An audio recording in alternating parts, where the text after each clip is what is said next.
Hot Mic is brought to you by Red Wing Shoes of Fargo. Built to last. 3003 Main Avenue, Fargo. Hot Mic with Dom Izzo. Really? Really, Dom? No. I like what Dom's doing. Okay. Dom Izzo. Jeez, come on, Dom. What do you think I am, a magician? Yeah, I'm fired up, Dom. What else could I say? Absolutely. It was great to get on the field, and then Dom came up to me, and I'm trying to walk away from me. I just wanted to enjoy myself out there. Hot Mic. Great job. There's got to be some kind of intelligent question about something. Coach Dom Izzo, WDAY in Fargo, North Dakota. Can you give me a layup or something? Hot Mic. Presented by Northwestern Mutual. That program is second to none. On the networks of WDAY. You know, if it's not about sports, I find it very hard to concentrate. Here's Dom Izzo. Good Tuesday morning. We start with a Twins win? Question mark. Conditions were not great last night for Mariners Twins, but they didn't seem to matter for the Twin Bats. Losers of 5 in a row. They got to Luis Castillo early, as in bottom of the second early. Josh Bell trying to chug around. He's called out at the plate, but they challenge this, and watch. Bell clearly has his hand in before he is tagged by Cal Raleigh, and actually Raleigh tagged him after Bell was touched home. It's a 1-0 Twins lead. Same score, bottom of the third. Ryan Jeffers, little duck snort the opposite way to score Trevor Larnach. It's a 2-0 Minnesota lead. Again, the Mariners wanted no part of playing this game last night. It rained throughout. Cody Clemens gets in a one later in the third. A 3-run home run. It's 5-0. Castillo is one of the best pitchers in baseball. Gave up 7 earned runs last night. Connor Prelip making his home debut. The lefty who impressed last week in his Major League debut against the New York Mets. Got plenty of swinging strikes, including against Cal Raleigh. Adds another there. Curveball in the fourth to get Julio Rodriguez, one of the best hitters on the Mariner lineup. Ryan Refsnyder goes down, former Twin great. Prelip goes 5 innings and struck out 5. Twin Bats keep it up. Buxton in the home half of the fourth with a moonshot to the second deck. 7-0 Minnesota. If only there was anybody there to cheer him on. Mariners cut into the deficit, make it 7-2. Larnach will reach. You can look at the infield. I mean, the amount of water gathering, turning into mud there. Larnach is safe on an infield single. Tristan Gray comes around. They add to it in the home half of the eighth on a base hit from Ryan Jeffers. That made it 9-4. Clemens wasn't done. He had a 5 RBI game last night, did Clemens. That made it 11-4 Minnesota after they scored 5 total runs against the Rays. They erupt last night to take the opening game of the set. 11-4. Connor Prelip gets his first Major League win, goes 5 innings, allows 1 hit, 2 runs, walked 3 and struck out 5. Again, Clemens was the big bat for Minnesota to snap their losing skid and pick up their 13th win of the season. They will play Game 2 tonight under clearer skies at Target Field. Logan Gilbert, who was one of Seattle's best a year ago, will start. Joe Ryan will be on the mound for Minnesota tonight. Mark of 2-2 with an ERA just under 4. Just after 6:30 for first pitch at Target Field. And with that, we say good morning, everybody, and welcome to Hot Mic on this Tuesday morning, the 28th day of April, 2026. I am Dom Izzo, host of said program. A lot to get to today. A lot of blurry eyes this morning, or maybe not so much, considering how the basketball game went. At about halftime, you probably could have pulled the plug, knowing that it likely wasn't going to be Minnesota's night, which we'll get to in just a second. We're going to cover quite a bit here today. We'll continue our Meet the Mountain West segment as well, as we started last week with New Mexico. We'll take a closer look at some of the other teams in the Mountain West Conference coming up later on in our program this morning. Got a big hockey game tonight. It'll be Game 5, Wild in Dallas. We'll preview that coming up on the show as well. You'll also hear from, we could say, former Dragon quarterback Jack Strand shortly after he got the call from the Atlanta Falcons. He will be heading now to the Falcons rookie minicamp. He's actually told me this morning he's got a Zoom with Atlanta this morning, so he couldn't join us live, but you'll hear from him after we chat with him on Saturday night after signing with the Falcons. We'll do that coming up in the second hour of our show. Now, to the game last night. And obviously, all headwinds were against Minnesota after what happened Saturday. And it was such a different, weird, unique, bizarre, however you want to say it, backdrop to this game. The Wolves come back after losing their starting backcourt. They decimate Denver. Ayo Dosunmu goes crazy, goes for 43, and the Wolves go up 3-1. But find out Dante DiVincenzo's done for the year and probably all of next year. Anthony Edwards is out for at least a couple of weeks. And they've ended up being, I believe, a 12.5-point underdog heading into the game last night in Denver. The Nuggets have to win to save their season. So all of that swirling. Obviously, the Jaden McDaniels backstory continues after what happened at the end of Game 4. That was swirling around the game last night. And as lo and behold, you got to the game late because Orlando and Detroit went long. Well, what you missed is Denver came out. The Wolves actually got it to within 2 late in the first half, and then the Nuggets took off from there. This slam from Bruce Brown on a nifty feed from Jokic. Little no-look. Jokic with a triple-double last night. All of the Nuggets supporting pieces were great last night. Puts Denver up by 7. Here's what I'm talking about. Right before halftime, Jokic drills a 30-footer right at the horn. Puts Denver up 9. Second half, Wolves get a little mojo going. Dosunmu with a drive and off glass. He wasn't as electric as he was on Saturday. Cuts it to 8. Spencer Jones. Spencer Jones was on fire. Back-to-back threes. Nuggets are up 17. Then Jamal Murray catches and scores. Again, he has still not had a great series. Nifty feed there on the reverse alley-oop. Nuggets are up 19. Here, he gets his own putback. Does Murray and score and 1. Puts Denver up by 18 at that point. Wolves got a little mojo late in this game. Julius Randle fought through the traffic and scores on an and 1. That brought Minnesota back within 12. Again, 12 in the NBA with 5 minutes to go is nothing. But they ran out of gas here. Way too many turnovers as well. Jokic scores and 1 on Naz Reid. Nuggets push the lead back to 18. Denver wins it 125-113 to stave off elimination. It is now a 3-2 series lead in favor of Denver.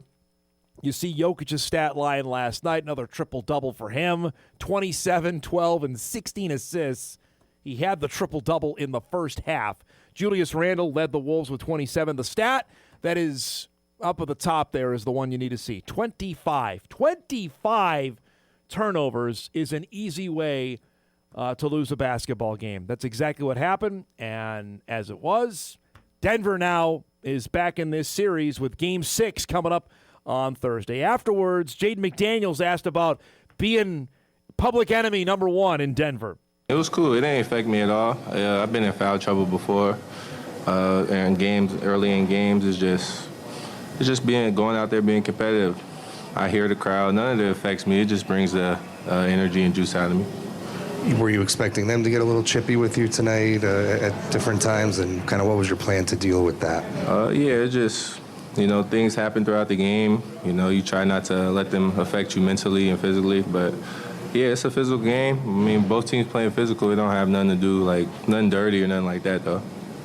Jaden, just all the turnovers on offense, just what did you see that was creating that, and what made it hard to take care of the ball? Really just silly turnovers. Some myself, just throwing the ball to the other team. just playing too fast. I would say we was kind of a little rushing our offense a little bit, so we was making silly mistakes. But it's on me. I got to be better, not fouling early in the game and just taking care of the ball. Like 4 turnovers, I usually don't do that. Is any part of that human nature, just being up 3-1 and maybe not having the desperation that they played with, or? Nah, I think if we cut down 10 of them turnovers, I think we come out with a win. So it's just being smarter and playing the smarter brand of basketball that won us the three games already. Boy, the last part I think he's dead on about. If they only turn the ball over maybe 13 times opposed to 25, I do think they win this game. They were not hammered here. Denver's still not what they were even 2 years ago, let alone 3 when they won the championship, but even 2 when the Wolves beat them in 7. This is not the same Nuggets team. So it is back to Minneapolis. The game will be Thursday. We do not know when. That all depends on what happens tonight between Portland and San Antonio. If the Blazers win tonight, how I understand it, then Game 6 will be at 8 o'clock on Thursday. If the Spurs win, that means they'll eliminate Portland. Then Game 6 will be at 8:30 on Thursday night. One way or the other, there's a basketball game coming up on Thursday. And you can label it however cliche you want to around Minnesota. Must win, gotta have it. Win or go home, because I know it's not, but man, you do not want to put a Game 7 back in Denver without your horses. And they're not going to have them Thursday night, and they're not going to have them for Game 7 if it comes to it on Saturday night. But that's the reality, the situation now that Minnesota finds itself in. Again, if they just don't turn the ball over. I mean, it was just a turnover fest in the first and second quarter last night. They actually, you look at how the second half played out, the Wolves outscored the Nuggets by 10 in the fourth. I thought they steadied themselves, and I'm not trying to have it with, blue-colored glasses on here. I thought they actually played better in the second half. It just they could not hang on to the ball last night. So now Denver's got a little mojo back. Aaron Gordon did not play in this game. Still battling that calf injury. We'll see now with 2 more days off if there's an opportunity for him to return for Game 6 back in Minneapolis. And it tends to be in the NBA when you are back home, your role guys typically play better. I mean, Spencer, what? Who was this guy who averages 6 a game? Came out and scored 20 last night on 4 of 5 3 and 7 of 9 for the field. Cam Johnson at 18. Right? And again, the Nuggets are beat up as well. It's not like they're full strength, but it's a different kind of deal. I mean, Aaron Gordon's number 3 for Denver. I mean, it's Jokic, Murray, and then Gordon in terms of their hierarchy of who contributes for them. So we'll see what happens. Like, Dosunmu was unbelievable Saturday. He doesn't have to be unbelievable. Can he just be good and not turn the ball? The turnovers last night. Randall had 5. McDaniels had 4. Kyle Anderson had 4. He only played 15 minutes. Nas had 3. Bones Highland had 3. Just too many turnovers last night, and that's an easy way to get buried. And, I mean, they were down 25 at one point and got it back to respectability, but still, Denver ends up winning. So, again, Game 6, Thursday, either 8 or 8:30. We don't know the network yet either. We'll have all that info by the time we're back on the air tomorrow after Portland and San Antonio play in game number 5 of that series, with the Spurs up 3-1 on the Blazers. We got a packed show cut up for you here today on this Tuesday morning. Our guest lineup is brought to us by Northwestern Mutual. Our guy Mike McFeely is back in studio with us. He'll join us at 9:35. Excited to talk with Mike about a variety of issues. We'll probably hit a little Bison spring ball. He had a good synopsis at Inforum.com posted yesterday. You can check that out, and we'll probably dive into that and a few other things with Mike at 9:35. At 10 o'clock, Kindred's Liza Trenbeath will join us, part of our Best of the Weekend yesterday on her announcement that she's going to play basketball at North Dakota State. Really neat backstory there. And the bat signal has just come in. Our good friend Steve Laqua will join us at 10:35 to give us his thoughts on Jack Strand getting a free agent deal with the Atlanta Falcons. Also talk about the video that went viral over the weekend that the Dragons posted with Laqua talking about one Jack Strand. So we'll visit with Coach coming up at 10:35 to wrap things up here on a Tuesday morning. So a lot to get to here today. We'll take our first break. We come back. It's another big playoff night, this time for the Wild. Game 5 in Dallas. We'll look ahead to that when Hot Mike returns on a Tuesday morning. We're back after this.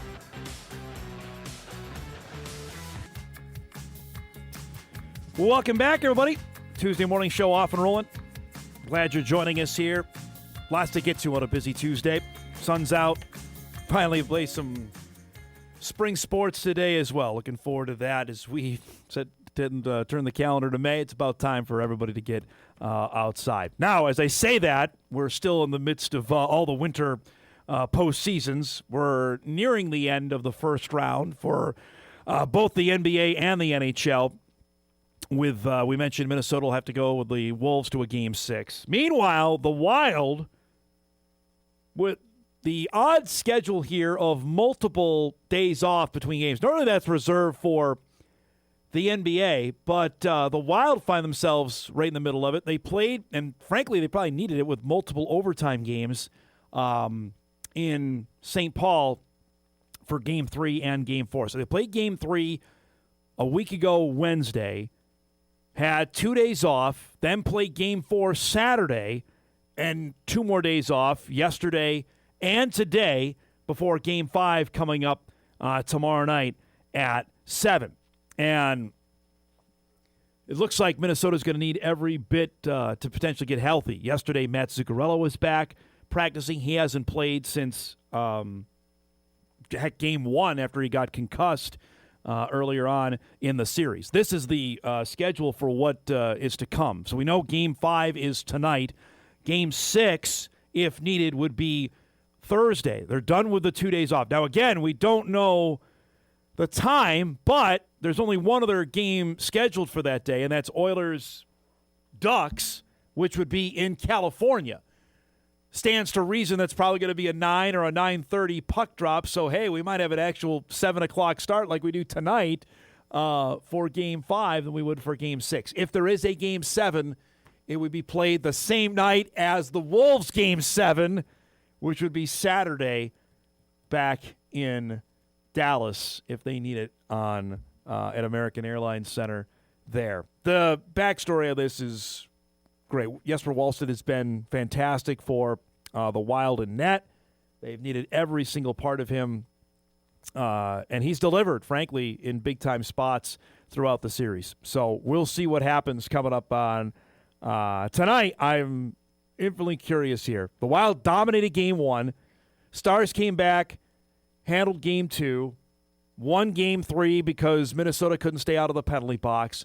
Wild staged a pretty good rally in Game 4 on Saturday to tie the game, and then Boldy wins it in overtime. And now we've got this is exactly what we thought we'd have with two of the very best teams in the NHL playing in this early on.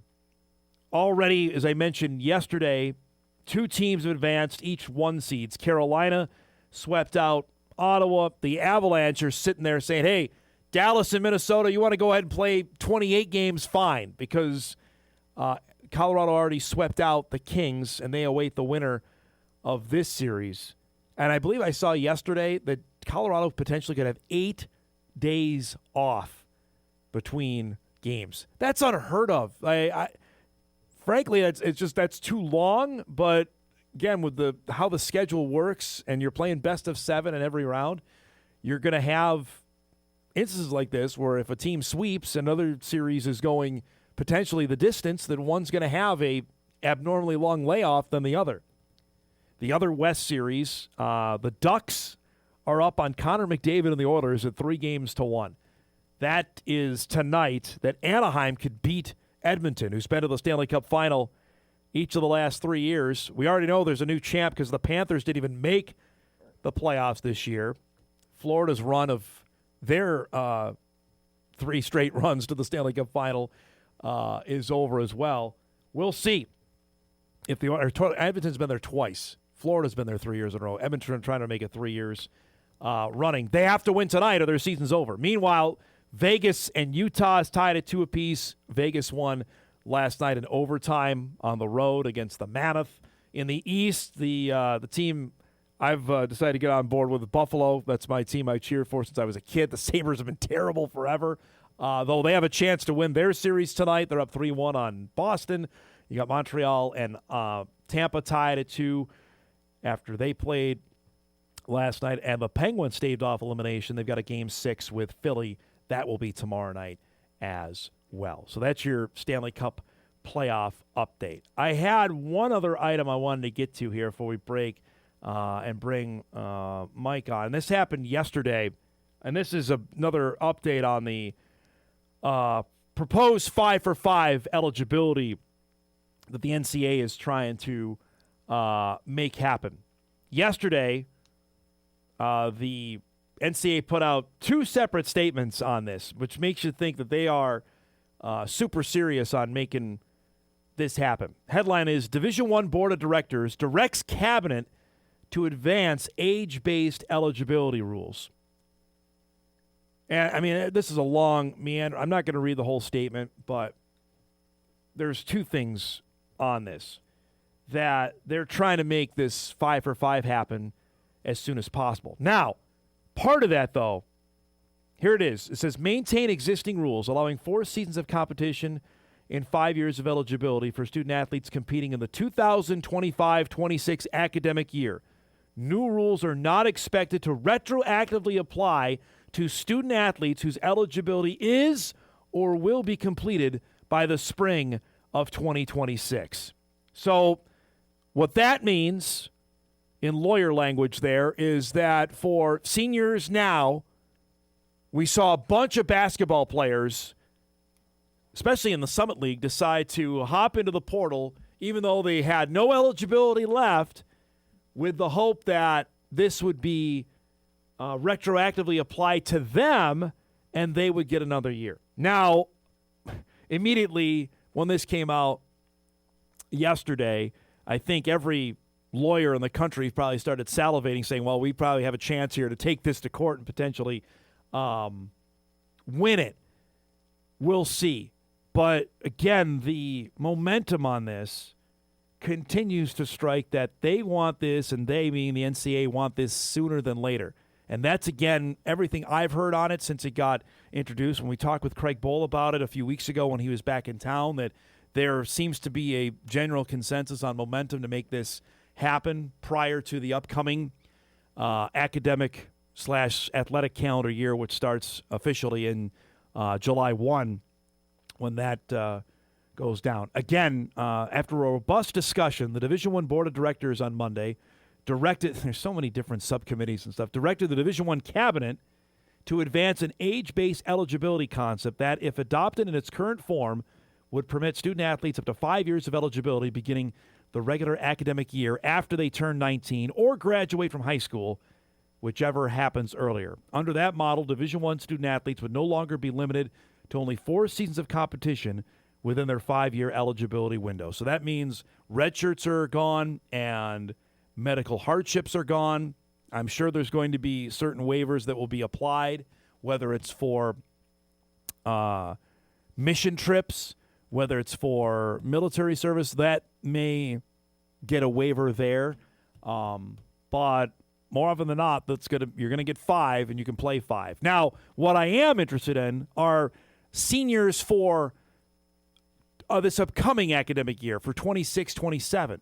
And let's make it local here. And again, I'll point to a couple on the upcoming Bison football team. Nathan Hayes is a great example of this, the Bison starting quarterback. Now, if I understand this correctly, right, the red shirt doesn't count, which he redshirted in 2022, right, or 23. get my numbers right here. Because, no, he redshirted in 22. He played sparingly in 23, played a bit in 24 as a sophomore. 25 was the main backup. 26, he's now the senior, but that would give him 27 as his fifth year to play, whether it's here or somewhere else. That's how I understand that, which completely, honestly, if you're a college football coach or basketball now, completely changes your outlook of like, all right, what are we recruiting for and what do we have open for spots for next season? That's why there's a more impetus as well to make this happen, because I think specifically football coaches who are out there right now recruiting for the class of 27, well, how many spots do we actually have open? Because if we're going to get a couple of our seniors back for next season, then those spots aren't going to be open. That's where already we had a log jam on this because of the extra year of COVID that I think we finally graduated beyond that after this past season. And now you could have this being thrown into the mix. So, again, momentum is there that this could potentially happen sooner than later. This is the other thing they thrown in yesterday, which is, I don't know how you enforce this. It says, at the request of the Big Ten Conference, the board unanimously adopted a narrow change to rules for the notification of transfer process, allowing schools to decline to enter a student-athlete into the transfer portal only if the student-athlete agreed to release the school from that requirement as part of a valid settlement-related benefits agreement with the school for the period of that agreement. Also, the board introduced a proposal that would direct the infractions process to presume violations occurred in cases of impermissible contact with a transfer student, means tampering. Again, if the proposal is adopted by the Division I cabinet in June, schools suspected of tampering with student-athletes prior to their entry into the transfer portal would need to demonstrate the violation did not occur to avoid penalties. I don't know how they're going to get that signed off, but because we've known some are complete marriages that have already been signed, right? So how do you prove it where there's not text? I mean, burner phones are already out there to show, no, that just happened naturally. I got it, just happened to be in the same place and said, hey, we got an opening. Like, I have no idea how they try to enforce that. We'll see. All right, we'll break. We come back. Our guy Mike McFeely will join us. We'll chat some Bison spring ball. It's officially in the books. His thoughts on that. A few other topics I'm sure will creep up as well. Hot Mike rolls on a Tuesday morning edition. We're back right after this. Oh, it's Mr. McFeely. I have seen the future, and he was wearing number 5, and I ain't talking about Robbie Grimsley, folks. Took out the muffins, took out the trail mix, took out the cookies. They stole the monster cookies. Wow, that's awesome. That is so awesome. Let's do some broadcasting. It is broadcasting time with our guy Mike McFeely. Joins us each and every Tuesday at 9:35. Glad to have you back. I know you were gone last week, so it's always great to have you back in studio. Good to see you. Yeah, I was getting a root canal. Oh, man. Root canal or hot mic? I'm not sure. That's probably a push. Actually, it was a nice break. Being in the dentist chair for 2 hours, having some guy dig into my mouth for 2 hours, was actually a pleasant diversion from being on hot mic for 20 minutes. Hey, you want to gloat here? Your Celtics are a win away from the second round after the Celtic fans were chanting in Philadelphia on Sunday just night. Tremendous the other night. The Celtics fans in Philadelphia were chanting, "We want Boston," because that's what the Sixers fans were chanting late in the regular season, is that they wanted to play Boston in the first round of the playoffs. How's that working out? Not well so far. Celtics appear to be moving on, and we'll see who they're going to play. Well, as I mentioned in the break, with number 1 seeded Detroit on life support here, down 3-1. On the ropes, down 3-1. Right. I mean, Boston. Boy, they look bad. Yeah. Orlando's just got I them all watch out of a sorts. lot of NBA basketball, and I see the Pistons, and you're going, how did they win the East? They won 60 games. Yeah, they were not good at all so far in this series. The Knicks have not looked good. The Celtics have had one game. Other than that, they're rolling. What about the Thunder are rolling in the West. I was going to say OKC just decimated Phoenix. As the kids say, they're a wagon. Yes. What about the Still Wolves? don't know what that means. Can the Wolves win one? All they have to do is win one. Well, if they do, they're not going anywhere anyway. But San Antonio after that. But you want to win the games. You want to eliminate your arch rivals and all of that stuff. But boy, they better win. We got to win tomorrow. They better win on Thursday in Minneapolis. Otherwise, it's going to be real difficult in the Mile High City. Losing your starting backcourt. That's just horrible. What are you going to do? You can't. They were looking like, okay, they could be a factor in the West. And just horrible luck, and it's just nobody's fault. It wasn't bad coaching, it wasn't effort. Poor DiVincenzo just blows out his Achilles. It's awful, and then Ant comes down oddly, and just bad. Yep. And last night, it's a battle of attrition, right? Because Denver's down guys. That's what the playoffs has become now. Is the battle of attrition. Maybe they play too many regular season games. Maybe they should cut it back to like 65 regular season games. They're not going to happen. Nope. But yeah. I look at it, even last night, granted, 25 turnovers, horrible. I thought, honestly, if they cut that number down to 15 even, I think they still had a chance to win the game. Well, yeah, I'm going to be honest with you. I watched the first 5 minutes of it and went, I'm old and tired, and it's been a long day. It started 9:50 and they're down like 9 points in the first. I just went, I'm good night. So whatever happened, you're giving me the first report from what I can tell. And I would tell you that they played sloppily. They did not look good. But even that, Denver's still not world beaters like they were a couple years ago. They're just not. They're not. They got Jaden McDaniel. That's sort of fun. Oh, he's become the villain now, and they were chanting "Jaden sucks" last night at his Ball Arena or whatever it is in downtown Denver. Just fantastic. He's become the villain now in this series. It's just. That's why the playoffs are fantastic. Right now, up at Inform.com, Mike's got a column from basically putting a bow on spring football titled Bison Spring Ball in the Books, and here's what we saw. And I'm interested for the takeaways that maybe you didn't have time to fit in there. You want to spill the beans here I don't know if there's any huge takeaways other than what I wrote, since it was like 1,800 words, which my editors love when I do that. But I think we all agree, those of us who are able to go to practice for the handful of times it's open. I don't know what the big secret is, but that's okay. I think they'll be okay up front on the offensive line. I think that it somehow seems like they're in a better position this year at this time than they were a year ago at this time, even though they lost Bo Johnson and Trent Fraley to the portal. I just think they're a year older. I think they'll be okay. I think Babbitts is going to be a fantastic left tackle. I think Griffin Empey is really good. Gage Smith appears to be maybe the next center. I think they're going to be just fine up front. So that's a good place to start.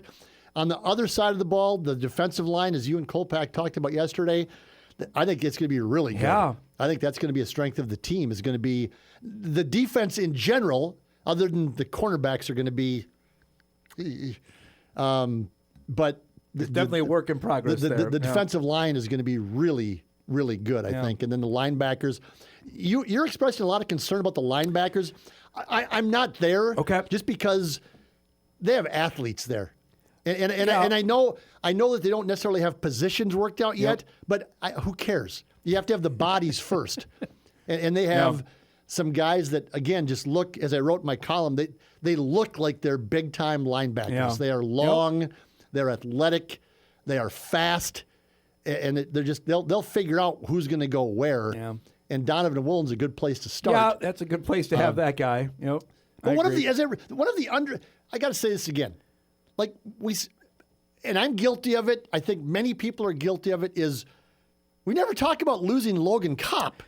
Yeah, I mean, we talk about losing Nathaniel Stalling to Michigan, and oh my God! And I know that Logan graduated, so good for him, and so it's nothing you can do about it. Kopp was a great player. But he was fantastic. Yes. Think of all the big plays he made for the Bison the last 3 years. He won the game, the Dakota Marker game, with an unbelievable interception. Think about the interception, how big that play was. Correct. I mean, so it's just like, oh my goodness. He's a 3-time first-team All-League player. Right. And was he even in the conversation for the Buchanan Award, by the way? Was No. he? No, That's goodbye, FCS. Glad to know you. What a joke. But you're right, absolutely. Like, just gets glazed over because Staling left, and you were counting on him being back. We talk about production loss and Peyton and Bryce Pennu Lance. and Bryce Lance and Raja Nelson. But defensively, you also lost Logan Kopp, who was productive as a linebacker. Really it's not, good. you know, in addition to the cornerbacks who transferred and all that stuff. So, but I think they're going to be okay. I know that they're going into a different deal now, and it's not the SEC where they're going. It's better than where they were. Yep. And the non-conference games are going to be more difficult other than the Fordham game. And the conference schedule is going to just be tougher in terms of there are no, we keep saying it, Murray States or Indiana States or Northern Iowas. There are automatic wins.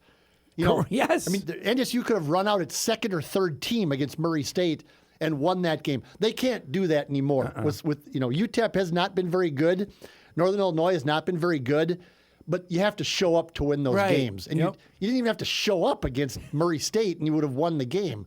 Or the Western Illinois for all those years. Just bad football. Yep. What do you make of evaluating Nathan Hayes as you have over the last month?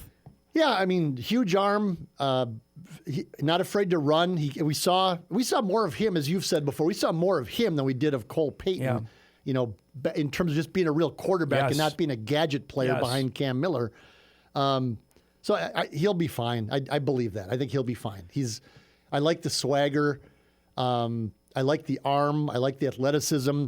I'm sure you've shown it on the program, the throw he made to Jackson Williams on Friday, where it was a horrible play by the right tackle. Was it a Nene that was in there? Just got beat like a drum.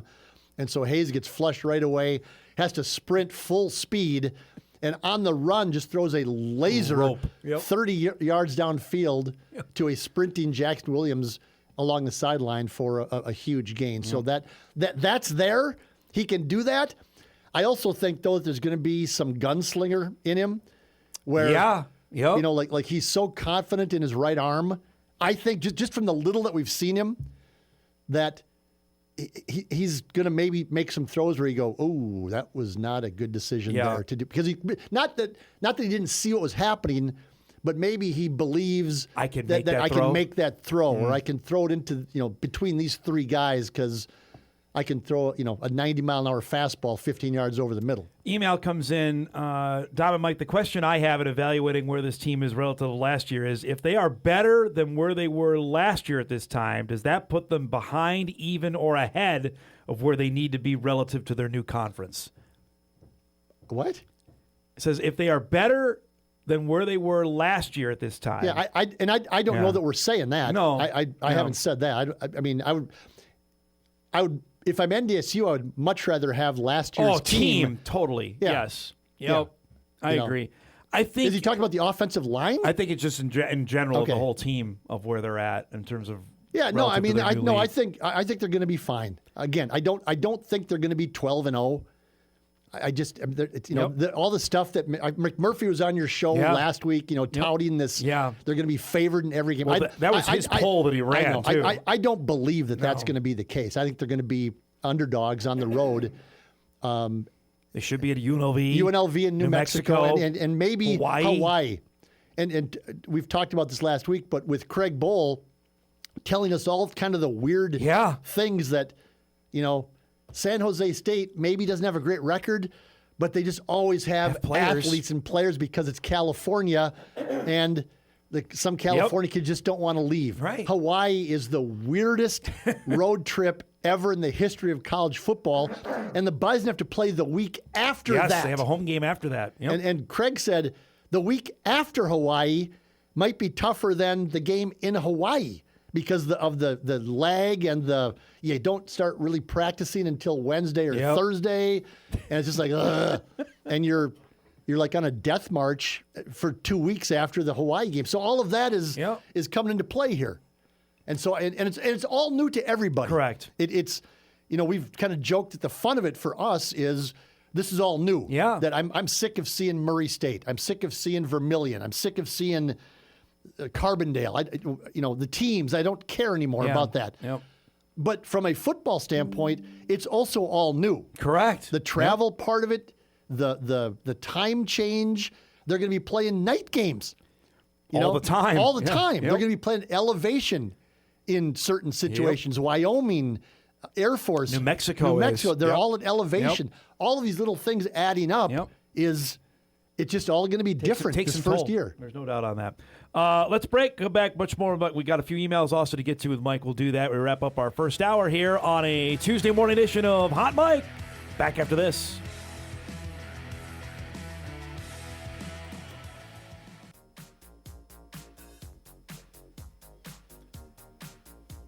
Welcome back, everybody. Our guy Rocky at the Nuggets game last night. We missed the video there. Watch this, though. He makes the shot. Come on. I would not get on that ladder. Oh. Right? Oh. Whoa. Back with our guy, Mike McFeely, joining us here, right? That's pretty good. What an original nickname. The Nuggets mascot there also was taunting Jaden McDaniels last night during the game, as everybody else in Denver was. Back with Mike here for a few more minutes. We were chatting Bison football there. The one position group we didn't spend time in the first segment, wide receiver is one that is, I don't know if I've spent enough on this show discussing the fact that they added a couple more. They added 2 transfers here, which makes me think that they're not thrilled with what they have right now. I think that's accurate. I mean, it's not a knock on anybody personally, but you just, I mean, the fact is that Mekhi Collins hasn't stayed healthy the last couple of years, the entire season. They lost all of their production the last 3 years was Bryce, Raja, and a couple of years ago, Braylon Henderson. They're all gone. And Jackson Williams is going to be good. I'll say that. He was good on Friday, like really good on Friday. But outside of him, I mean, if Mekhi stays healthy, okay, then that's 2 out of 3. But then who is ever going to play the third spot anyway? Right. You know, I mean, they need another outside. Is Jackson, is he going to play outside or the slot? I would think he's an inside guy. I think he's a slot guy. Right. So then they need another outside guy or 2. Is that Isaiah St. Romain? Is it Logan Conklin who's on the roster right now? Is it the kid from Arizona that they got Jeremiah in the portal? Patterson. I think he is, there's some potential there. I don't know much about the other kid. But no, if you are getting, this is one of the tells of college football. And I said this a year ago when Eric Schmidt took the job at UND. Like he immediately signed a quarterback. And he immediately signed a wide receiver. And he immediately signed a couple defensive backs. And that's a tell that he came in and looked at the roster and went, and the video and all the games the last couple of years and went, okay, not liking what I'm seeing at quarterback with what we have returning on the roster. Not liking what I see on the outside in a couple different. So then he went out. Tim Paulsek getting 2 receivers out of the portal in April. That would tell you that he didn't really like what he was seeing in practice. For the people you either talk to or know, we were reading the statement the NCAA put out yesterday. Again, it seems like they're trying to hammer to get this 5-for-5 thing done, and sooner than later, I would assume by the time the football season's ready to go, by August 1, that they want to have this decided. I'm interested, they say it's not going to be retroactive. I don't know how they could win that in court. You know, I mean, I'm no lawyer, but I don't know. But that seems odd that they would go down that road. Yeah, I don't know how they would do that either. I mean, and I think anything that college athletics is going to try to do in 2026 going forward, it's the lawyers are the ones control all the power on that one. Sitting at their beachfront property, smoking a big Cuban, going, let's try the 5-for-5 thing, boys. All right, sure. Let's try to put a limit on money that the kids can make in the portal. Sure, go for it. Well, I love this one of like trying to prove tampering as well. Like, got to show like there wasn't any electronic communication. But isn't it like a reverse? Right. It's like you don't have to show that you. It was some like double reverse negative wording. It just doesn't make any sense. It says if the proposal is adopted, schools suspected of tampering with student athletes prior to their entry into the transfer portal would need to demonstrate the violation did not occur to avoid penalties. Right. What? Yeah. So you're trying to prove that something didn't happen. And I mean, that's like totally. It's like looking at the future. That's like totally against everything that we're supposed to stand for in this country, which is which maybe speaks to the times we're in. But just in sport, it's like you're innocent until proven guilty. Like not guilty until proven innocent. So somebody can't come to me, the cops or the justice system can't come to me and say, prove you didn't murder that guy. Yeah, right. It's like, well, what? What are you talking about? What? That's not how it works. Prove you didn't steal that TV. Yeah, right. It's like, well, okay, what? I don't know if that one's going to get much traction. It doesn't. Yeah, it doesn't. Email comes in to ask Mike what he's heard, because I believe you wrote about this as well. We talked about it with it's coming up here next month. I believe next week is the cabinet meeting on the proposal to let NDSU and Sacramento State be eligible. I was on 1660 and said it, and I think I've implied it, but I think it's a done deal. Yeah. I think it's a rubber stamp. Everything that we've I think heard. McMurphy, I've heard from enough people in the process, I'll just say, without outing who they are. You can add 1 + 1 and equal who I'm talking about, but saying that once it got past the football oversight committee, then it's once they a done put a statement out about it, right? Right. And McMurphy, I think the words he used on your program last week were rubber stamp. Yes. We're at the rubber stamp point. So that's going to happen. Yep. Unless something really odd happens, and who knows, but I'm anticipating it on May 7th or whatever it is when that meeting is, that it's going to be an announcement saying that NDSU is eligible for a bowl game, the Mountain West Championship game, and the college football play, which I don't think is a realistic thing this year. But the bowl game part is really interesting. We were talking about that last week of if they get to 6 wins and what the Mountain West has, and I was asking McMurphy about this, the tie-ins on that are all up in the air as well. Okay, I'm gonna take another victory lap here for the 100th time, because I'm trying to explain for the last 5 years to these people like, oh, why do you want to go play in a terrible bowl game?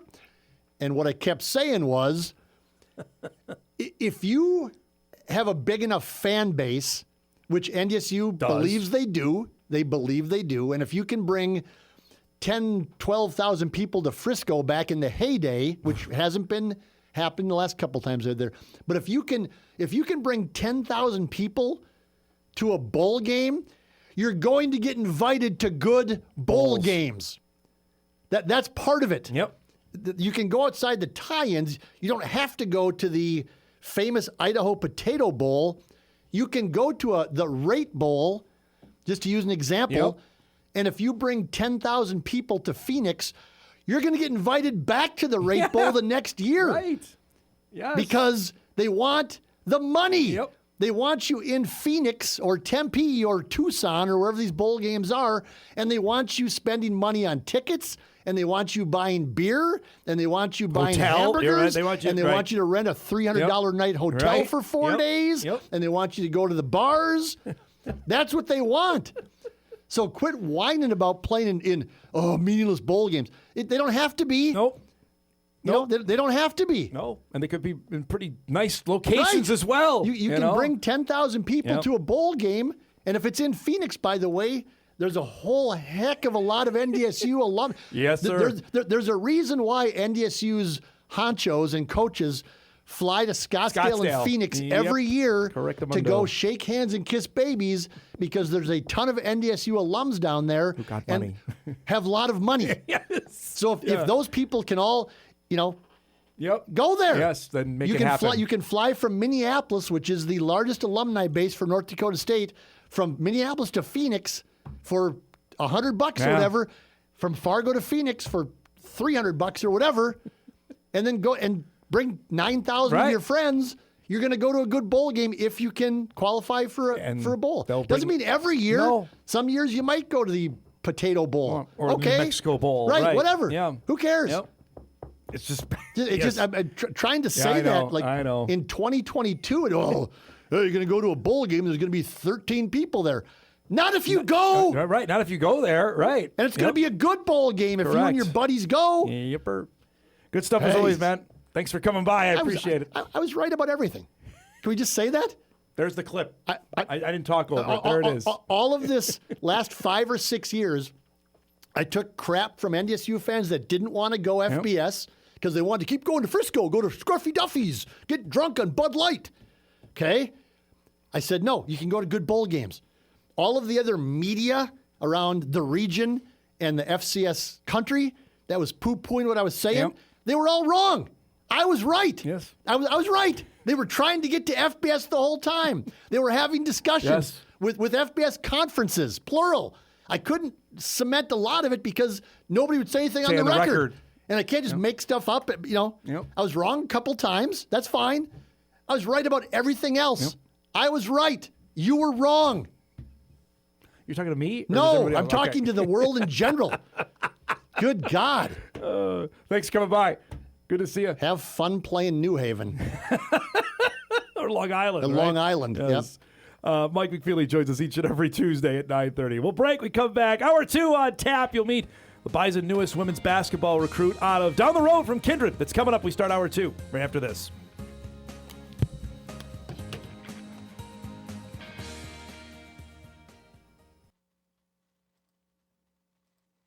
This is Hot Mike. Hot Mike. On the networks of WDAY. Here's Dom Izzo. Welcome back, everybody. Hour 2, ready to rock and roll. Dragon head football coach Steve Laqua will join us about a half hour. Looking forward to that. Mentioned it yesterday in our Best of the Weekend segment. The Bison women's basketball team has added another player for its upcoming roster for 26-27. They'll have another North Dakotan on the team. Already have Grand Forks represented. They've got Mandan represented. They have West Fargo represented. Kindred will now be represented by our next guest. Liza Trenbeath announced over the weekend that she's going to play basketball at North Dakota State. She joins us here this morning to chat about it. First, congrats. Thanks for giving us a few minutes. You got to give us you told me the story yesterday. You could share it maybe more in full here on maybe it was going to be track and then it turned to basketball. Tell us that. Thanks for having me today. My recruiting process was a lot of fun because I never really felt any pressure to make a decision right away. So I kind of yesterday in your article, I took my time and I had a lot of support in my family and in my friends around me, and they just encouraged me to make the right decision for me. So it was just a lot of fun these last couple months, just making that decision. Okay, so you guys have a great run. Kindred makes it all the way to state. Is that, frankly, when things got going? Give us the timeline of when recruitment and when you first heard from NDSU. The season was great. It was so fun. And I played AAU my whole life, but recruitment started once I started getting older, obviously, as it does. I started getting into I had a nice talk with Jory, after the basketball season was wrapping up. And I was more focused on the high school basketball season, day by day. And so it was really fun. And then track came along and I was focused on track day by day. But like I said before, I was just really grateful to be able to have that community around me and being able to have those conversations with Jory and, any other coach, just them encouraging me and filling me with a confidence and just, I'm really thankful for all of it. So give us the context of the conversations with Jory Collins. It was hey, would you be interested? Can you give us the backstory on that? Yeah, kind of like I told you yesterday. I talked to him and he had heard that I was kind of interested in doing track at NDSU and I was getting recruited to do that. And then he said, well, would you be interested in doing basketball? And basketball's always been my number one. I worked really hard in basketball, and it's just such a fun sport. And the community in North Dakota for basketball is so devoted and amazing and kind. And I just felt like it was the best fit for me. So what was that? So you have that conversation. Does that change everything about, your immediate future, basically? Well, I've always known that I wanted to go to NDSU. I didn't know really what I was going to do there yet. But I didn't feel like it was a shock for me at first because I was oh my goodness, let's make some decisions. But it was a lot of excitement. There was never really any nerves. I'm not a very nervous person. So I was always just very excited. And the people around me, like I said, were so excited. My coaches were excited. So it was just a lot of fun. I'm a really happy-go-lucky kind of girl. So I think that reflects my recruiting process. Like I told you yesterday, I was just smiles and giggles throughout it all. So I'm just really thankful for the opportunity. Seeing a practice, was that even more hey, I can envision myself out there? For sure. I've been on a lot of different visits, and every single time it's been really fun to get to know all the girls. But when I went there, the girls were so kind and so nice and so welcoming. The staff was so welcoming. And when I went to the practice, I was really encouraged, and I felt like it was home. Like I felt like it was the right place for me, and I wanted to get started right away. I went into the car with my mom after, and I was like, my heart's beating real fast, and that's because I'm really excited and I want to do it. It feels like you've been in the spotlight, seen me play basketball for basically the last 4 to 5 years. Has it felt that way to you as well? Thank you. Not really. I mean, I was talking to Chase Miller the other day, and he was like, "What's the biggest thing that you've learned from your coaches?" And I feel like one of the biggest things I've learned from my coaches is that nothing really comes for granted. So I feel like I'm someone who definitely really appreciates the grind. So I feel like I've always been more focused on the grind and getting to where I want to be.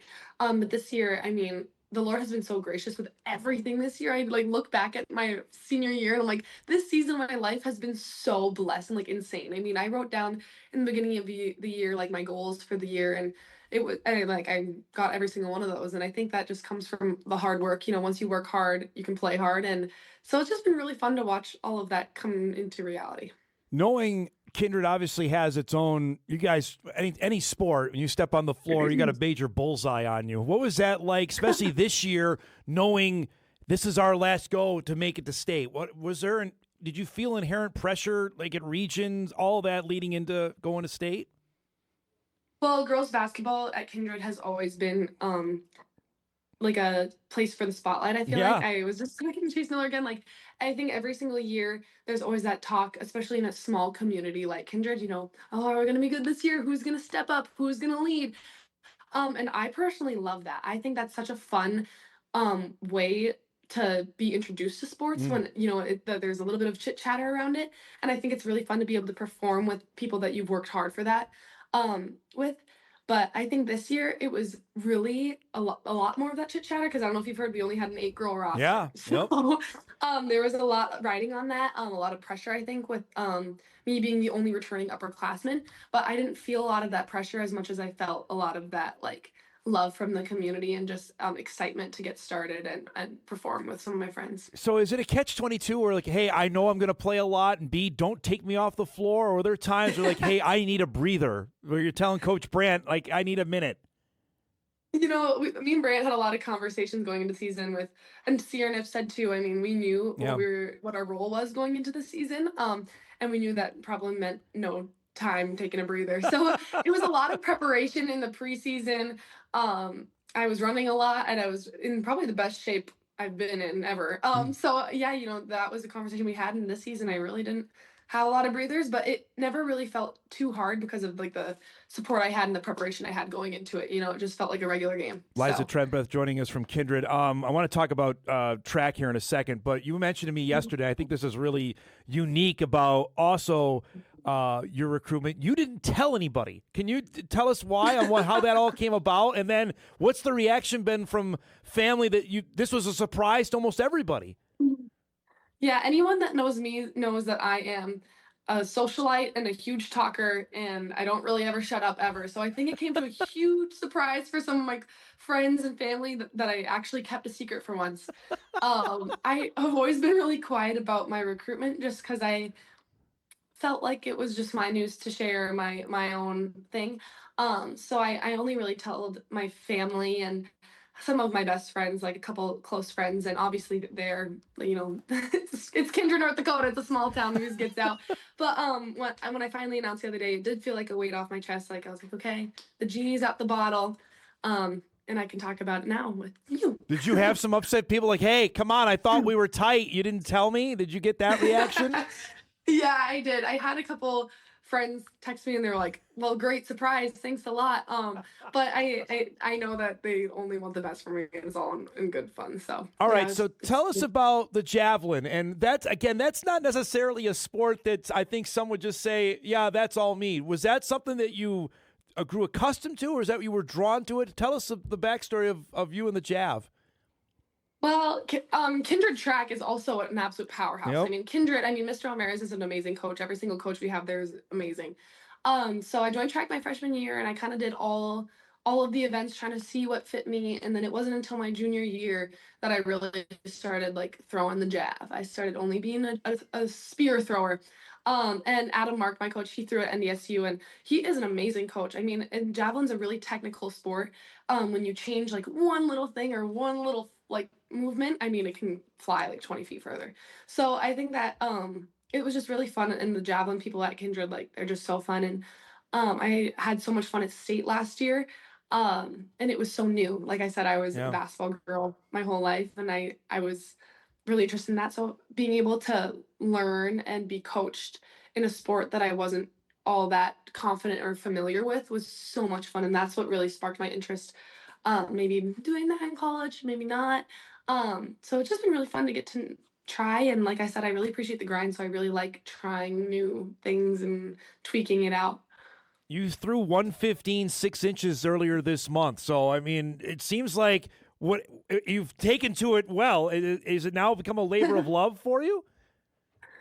Yeah, for sure. I mean, I still got a long ways to go. I'm not doing everything right. I'm sure Adam could tell you. I mean, I still look like probably a newbie, but it's a lot of fun. And the best part about another thing about North Dakota, I'm a huge North Dakota, and I love North Dakota, but the sports obviously, but state track, I mean, is so fun. And big deal. The community, I mean, my family, my parents are high school sweethearts from Cavalier, North Dakota.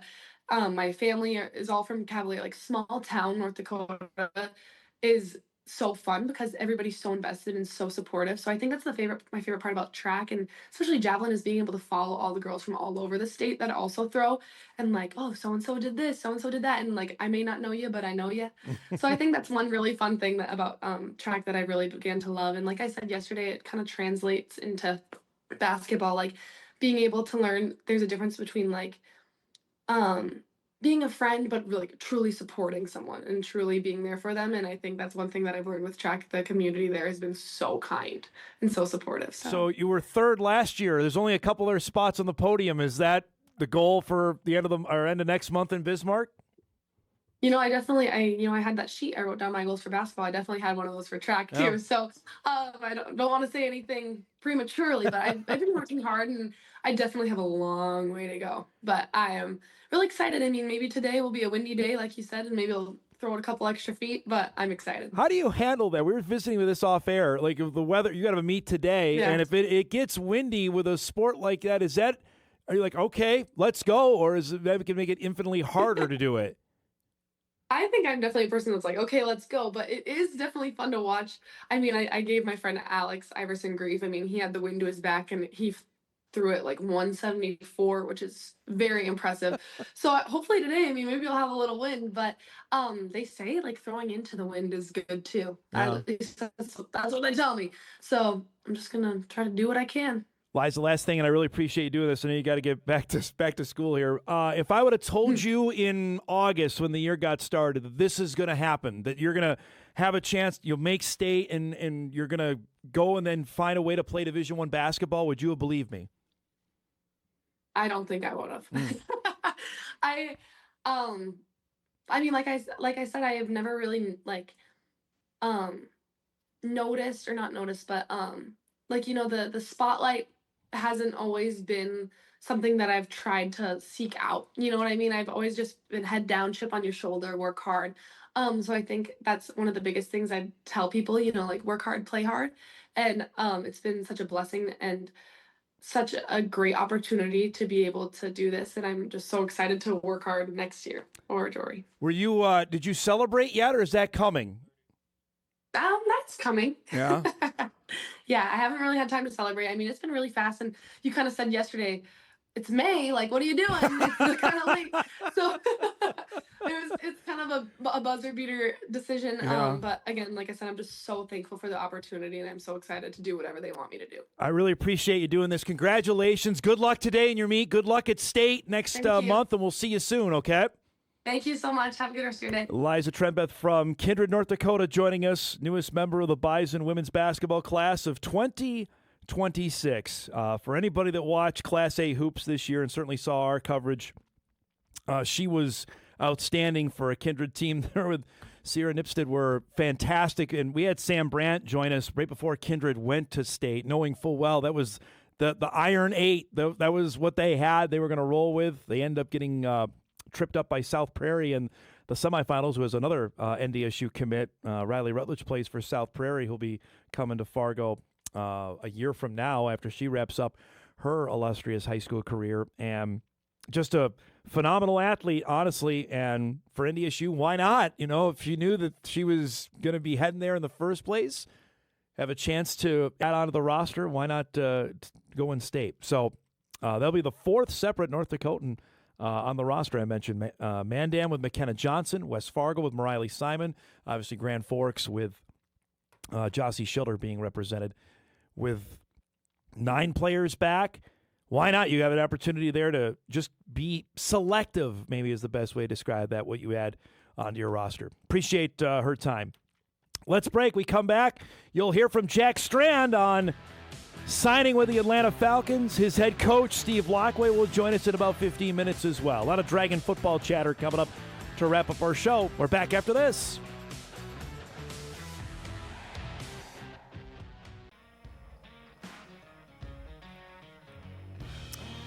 Welcome back, everybody.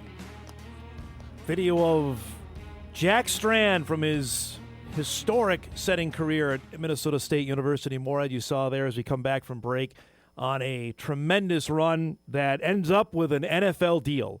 Yeah, the 7 rounds came and went. He was a busy man. He was on the phone, ended up signing a free agent deal with the Atlanta Falcons. You're going to hear from him in just a second after that became official on Saturday night. We had plenty of buys and conversation yesterday, so we didn't get a chance to do this, and I wanted to make sure we did, considering how much we've covered it in the process leading up, how big a deal this is for MSUM. You're going to hear from Jack's now former coach coming up in our next segment. But the hype around was legit, and obviously the Falcons were a team that he went and visited. You're going to hear him talk about that in a second. Size, frame, arm talent. He worked with Tony Raciopi. We knew that. That's Cam Miller's old QB coach who he got Cam elevated the spot where he ended up being a 6th-round pick last year of the Las Vegas Raiders. And Strand went that same route. He had a great pro day here in front of basically the entire NFL that came that day to watch. And now it manifests itself in an NFL deal. Here's what he had to say right after the draft on Saturday. Yeah, it's one of the places I went and visited and liked it a lot, and I knew that they were interested in me, and it's gonna be a lot of fun. I'm really excited for it. I think for sure on the field, I think just from how many reps I've had of drop back pass in college, you know, we weren't kind of your typical college offense throwing a lot of RPOs and stuff. It was a lot of drop back pass, reading the field, picking a side to go to, reading off defenders, and having to understand concepts, understand defenses, which is how NFL offenses operate. And so I have already a lot of experience with that. Obviously, the concepts and the verbiage and everything will be different, but I think that'll give me a leg up with at least to start. And then in the locker room, and kind of just as from a leadership aspect, I think just good at building relationships with people, getting to know them, and then learning the different ways that they need to be led. And using, I'm not like a big rah-rah guy, getting up in front of the team and yelling a bunch and everything. I like leading in kind of one-on-one scenarios, like just getting to know guys, and through those relationships, I think I can do a good job with that. I think just that you can tell that they care a lot about their players and about their development, and that was something that I was really looking forward to, really excited about. And even when I was there, like had a 2-hour meeting with their quarterback coach and the assistant quarterback coach and the OC, and just learning about their offense and doing some install and stuff. And so kind of, at least have a bit of an idea of what I'm going to get once I go in there. But you can tell, it's just an organization that cares about their players and wants to win games, and I'm excited to be able to help them do that. But now he's entering a crowded QB room. Obviously, the Michael Penix is back. They made the move that Kirk Cousins was let go. They signed Tua Tagovailoa, so they're one of the rare teams that have 2 left-handers on their roster. They also have Trevor Siemian there as well, longtime backup, former Northwestern Wildcat. Heck, Trevor Siemian played for the Jets, Broncos, Bears. I mean, he's been around for numerous teams. So, again, we're talking about the Eagles yesterday with Cole Payton and Howie Roseman saying they all have no issue if they want to carry 4 quarterbacks. But that's a different deal when you spend a draft pick. Again, it all depends on the one's organizational value of said picks. The Raiders had no qualms about cutting Tommy Mellott and Cam Miller, who they spent draft picks with last year prior to the season getting going. Again, there's only 53 roster spots. For Jack, he's going to head to Falcons rookie camp here next week and just say, all right, let's let her rip and see what happens. But obviously, Atlanta has spent time with him. You heard him say it there, that he spent multiple hours with offensive coordinator, with their quarterback coach, up on the whiteboard. That's a commitment from a team saying that they want to look at him more than just, hey, we need a quarterback to bring in for rookie camp. At least that's how I read it. We can ask Laqua maybe more on it here on our next segment. But that, to me, listening to that, seems like that's a team that's potentially, hey, we want to invest maybe in this guy. We'll see. Obviously, there is work to do. And Jack mentioned it, and he said it every time he's been on this show about transitioning from the offense the Dragons run, which is out of shotgun, and it's RPO, and it's sometimes no huddle, to, hey, going to go under center, going to huddle up here, and it's going to be basically a 180 of what he's done over the last 4 years at Minnesota State University Moorhead. But there are things that obviously physically that numerous teams were interested in, and the Falcons end up being the one that get a deal done, and he'll be heading there coming up at the end of next week for their rookie minicamp, which will be fun to watch. We got a few spots we'll be keeping an eye on. New Orleans is one, Philly is one, and certainly Atlanta here over the next couple weeks. And the Vikings go without saying, obviously, with what they have, they brought in. Speaking of the Dragons, when we come back, the leader of the Dragons will join us, Steve Laqua, on Jack Strand's deal, and plus this video that went out over the weekend. We got to ask the head ball coach about that. We'll do that when Hot Mike returns after this.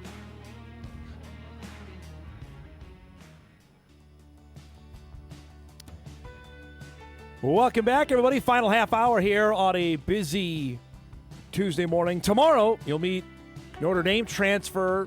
Chance Tucker will join us on the show, transferring in from Notre Dame to North Dakota State. That'll be on the show coming up tomorrow. We continue our Dragon football half hour here with the head football coach joins us from Minnesota State University Moorhead, Steve Laqua, after a pretty cool weekend for the Dragon football team. We saw Jack Strand, we chatted with on Saturday, signing a free agent deal with the Atlanta Falcons. Congrats. This has been, I know, a long process here.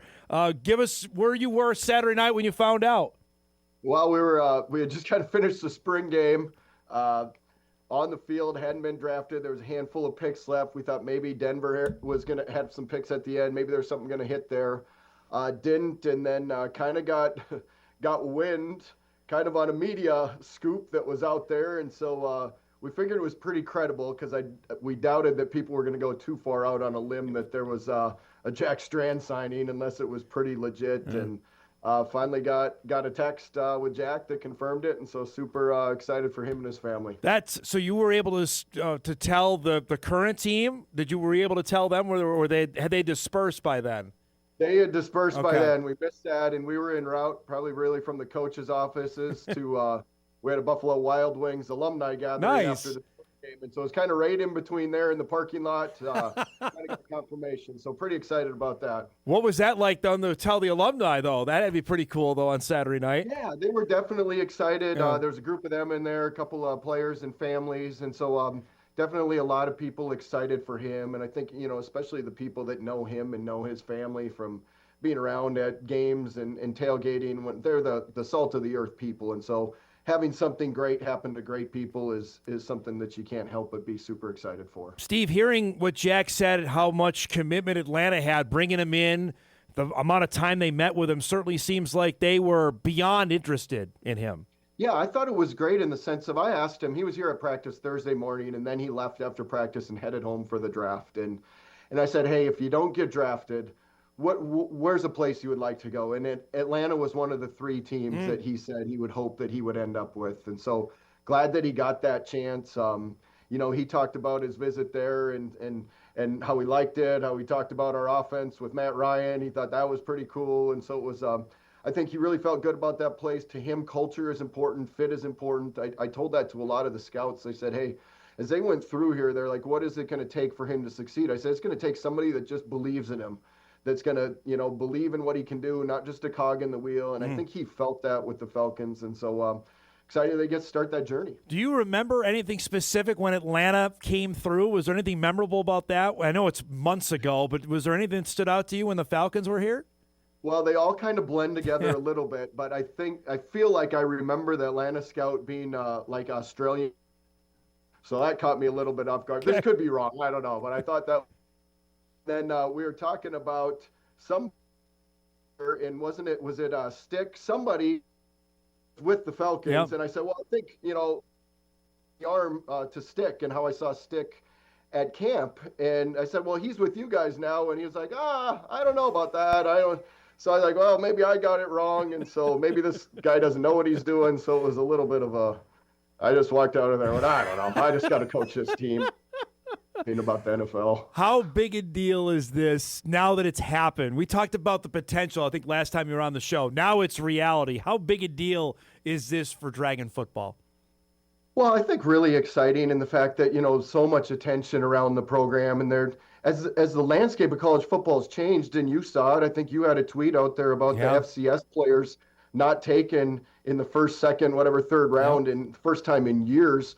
Well, let alone now we're talking about Division II players making it. And we've said over the years, yes, it's common, D2 you can make it, FCS you're going to make it. Well, because everything's getting pushed up with the portal and the NIL and all this stuff, it's harder. Those stories are going to become fewer and fewer. And so I think that's what makes it exciting. I think it says a lot about what he believes in this place. I think the reality starts setting in and you're like, okay, I know it's just the first step of getting in the door. It's like signing day. Everyone's excited about it's a long road to actually make it as a college player. He's still got a long road, but for us that are on the outside, we're like, oh, okay, well, what's the schedule look like? Oh, they're going to be in Minnesota kind of the end of November. Hey, that might work out. Maybe we can get to a game. We were talking about, well, maybe we can get to the Peach Bowl, and they're probably going to be at home around there. So maybe we could get a bowl game and an NFL game. And so I think there's probably a lot of people close to the program that are hoping that it's going to work out and maybe they can cross paths and see him play eventually. You just, as a football coach, the road here is about as difficult as it gets, especially quarterback, because only one can play. I don't even know, how you not have the pressure so big on your shoulders even for when he gets to minicamp next week. Well, I think he's handled pressure well, and I get that he maybe hasn't had the brightest lights on, but you're also talking about a guy who's been asked to put the ball in his hand and throw it 50, 60 times a game, knowing that the game is on his shoulders every single time. And I get maybe there's more stress or more pressure in D1 games than T2, but hey, I've always been told big time's where you're at. Like the most important game that you're involved in is the one that you're coaching. It doesn't matter the level. And so I think he's faced that. He processes so well. I think I read a lot of things on the NFL quarterbacks, and the key is processing, and whether that's getting off a read quickly to the next one, whether it's having consistency in your footwork, he fits those things. And so I think that's why he's the sleeper that's going to turn out, and they're going to be really happy that they have him in their organization. All right, let's talk about the real big news, because after Jack signs, video that I think went viral, it's probably the best way to describe it, of you giving us the lowdown on Jack Strand. Can you tell us how this came about? Yeah, that was outside my comfort zone for sure. Anybody that knows me, I think, probably knows that. That was a John Webb King brainchild. He came up with it, came to me, pitched this idea of, hey, when Jack signs with somebody or gets drafted, everyone's going to wonder, who is this guy? Yep. And so we need something that kind of can tell everybody who he is. We want to do it light and playful. We had to take a lot of clips of that thing. Obviously, some of the outtakes made it. I didn't realize those were going to make it. We're going to need those outtakes. I'm just going to tell you that right now. We're going to need those. So yeah, I realized that I have kind of two media personalities. I got the post-game interview face. Yep. I had the hot mic Dom Izzo where I can just kind of hang out and be me. And then this was like acting, and that was just out of my comfort zone. So I'm I don't know. It was good. I was glad that we got a chance to explain who he was. I will say that the last kind of sign off had to shoot that probably more than anything. Just got choked up a lot just thinking about. Love this guy. So excited to introduce him to a lot of people. Selfishly, I appreciate the fact we got a hot mic tweet was on the video about when he was coming back when he was on the show. So selfishly, I was pumped about that. How long does this take you to do? Do you remember? Oh, we were up there, I bet, for a solid half hour. That was just on the first line. So then we got to move to the second line. So, no, I think it took us half hour, 45 minutes, but half off to Johnny Webb King and the Go team at MSU. Those students and those guys, they did a phenomenal job putting in those graphics, piecing it together, trying to make me look as good as possible. It's tough when you got a face for radio. And so they did a lot of things. They covered up the face a couple times with those emoji or whatever thingies that are on there. And so that's a lot of hard work by a lot of students. Did a great job. I'm looking at it right now. It has 22,000 views, buddy boy. That's pretty darn good. Well, I don't know what platform that's on because, my kids were telling me, because their friends are texting them about, can you believe your dad did this? Aren't you embarrassed? And so I'm like, wow, I should be embarrassed for myself, I guess. But maybe that's a good dad move. I embarrassed my kids. Absolutely. So that was great. Totally but great. They told me on Instagram it was like over 67,000. There we go. 36 on Facebook. I don't know how this works. And you said go viral. I don't even know what the definition of that is. That is, if you add them all up, that's over 100,000, man. You've made an impact here. Let's just call it like it is. Embarrassed myself over 100,000 times in one weekend. That's a new record for me. Barely, but it's pretty darn good. I have to ask about the 2026 Dragons because there's going to be games without Jack Strand. How did the spring go? How do you evaluate what the last month was like? Well, I thought it was a good spring. I think we made a lot of progress. You could see when we started, we were a very young team with 24 seniors that had headed out the door. This young group, it was like a little brother that had big brother disappeared, and they're trying to figure out who's the man of the house and what are the rules and how does this work. And so we grew through that. I think by the end, we felt like, okay, we're starting to get some stability at quarterback. I don't know that we've got anything decided, but I think that was our number one, question, who's going to replace Jack Strand. Yeah. And I think Drew Hebner and Joey Calais did a good job kind of rising to the top. I thought Timmy Guler was having a great spring and then got injured. And so didn't get a lot of reps down the stretch. So he certainly left in a good place before he, got injured. And so I think we'll have a heck of a battle going into fall camp. But I think however it ends up, we're going to be in an okay spot. We don't have to press the panic button. We're going to be just fine. And so thought our defense did a fabulous job. Got a scrimmage with Bemidji. I thought they played really well. You always wonder on that when you lose a lot of guys, can the young guys perform? And I thought that kind of one slight test of what it's kind of game like. They did a good job with that. And so I think we're in a good spot. We're nowhere close, but we're where we need to be by the end of spring. Steve, how big a deal in your evaluation for the starter do you take for what you saw from the spring? I know fall camp is going to be huge, but does the spring reps, is that cumulative when you get to making a decision? Well, definitely. It's a cumulative effect. It's all data points, and you're trying to get as many data points as you can to know, hey, what is the right pick here? Like, you don't want to flash in the pan. You got to find some consistency, but you also not just got to find the right guy, but you got to get enough data points to go, okay, well, what is he good at?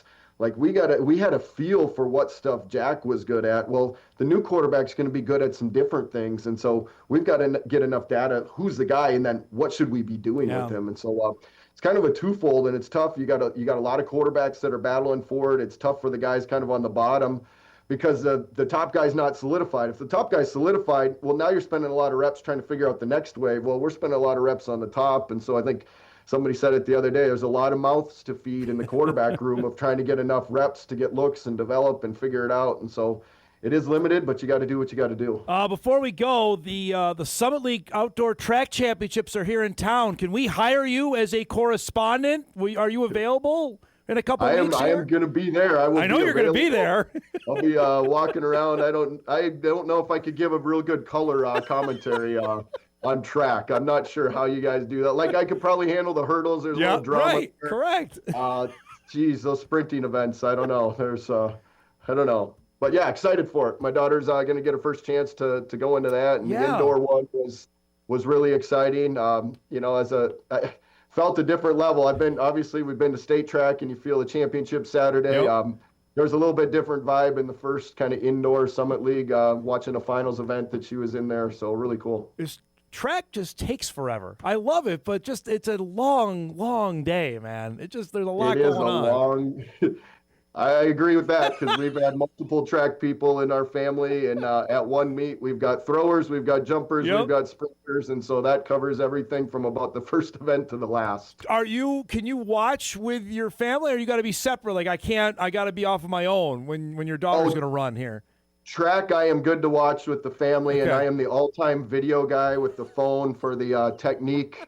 But I've been told I can't say anything, so after a couple videos of cheering and whatever, now I'm just complete quiet deadpan. Basketball is different. I kind of need to separate a little and just take it all in, or I get too worked up, or become the color commentator. That too, so. Well, you've got some avenues now with this video going out there. I mean, coaching, you might have some other opportunities. I'm just telling you. Maybe a social media influencer or media personality. There you go. That's a scary thing for this world, I think. I appreciate it. Congratulations on a really cool deal, and I'll see you track in a couple weeks then, okay? That'll be great. All right, bud. Be well. There he goes. Steve Laqua joining us, MSU head football coach, after Jack Strand signing with the Atlanta Falcons last weekend. And big news there for the Dragon football program. And now post-Jack Strand era officially underway at MSUM.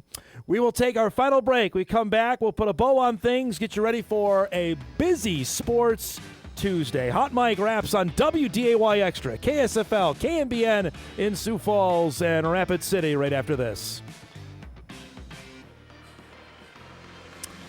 All right, wrapping things up here on a Tuesday. I mentioned tomorrow, Notre Dame transfer Chance Tucker will join us. I believe Grant Olson's going to join us as well, North Dakota State defensive coordinator. Always great conversations with Gio as we look ahead now to fall camp.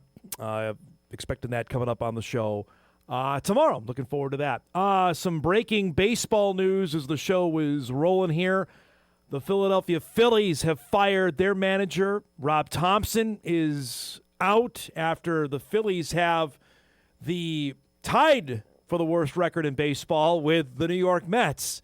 Thompson, of course, led the Phillies to the World Series just a handful of years ago. 9-19, and he is out. So he joins Alex Cora. The Red Sox fired him after they started 11-17 on the year. Boston, by the way, now has won 3 in a row. Bob Nightingale reports, by the way, this is interesting, that Alex Cora was offered the Phillies job before Don Mattingly, but he declined it. Here's why Cora declined it. It makes total sense. He wants to spend time with his family. He's also getting paid $13.5 million from the Red Sox. They owe him that. So, yeah, I'd sit back, spend time with the fam, and get my $13.5 million, and I don't have to travel. Let's go. I think everybody would sign up for that. He'll have his pick of the litter jobs as well. I'm not convinced the Mets job may not open if they continue. New York just got swept by Colorado. The Rockies lost 100 games last year, and the Mets scored 1 run in a doubleheader on Sunday. It ain't good. I don't care if they took 2 or 3 from the Twins. They then got swept by the Rockies after that. So Don Mattingly will take over. And this is interesting because his son, Mattingly's son, is the assistant GM for Philadelphia. So that's a rather unique situation. That's if you watch the show Friday, my dad's favorite ball player of all time is Don Mattingly, who's now managed at a few spots as well, and now he's taken over a Phillies team that is old. They are not as old as the Mets, but they are old, and they didn't really do much to improve that roster, and certainly it's bottomed out. They've only scored 92 runs in 28 games. Compare that, you think the Twins are bad up. The Twins have scored 143. I know there was bolstered. They scored 11 last night, did Minnesota, but the Phillies have scored 50 less runs. That's amazing. The Mets are right there as well. They haven't scored any runs. Giants have only scored 97. They're not very good. So we're not even in May yet, and making a change like that may seem a bit early, but when you're spending this kind of money like Boston, like the Mets, like the Phillies are, their ownership has no toleration for being 10 games under 500. So big change there in Philly. Let's do some What to Watch before we get out of here.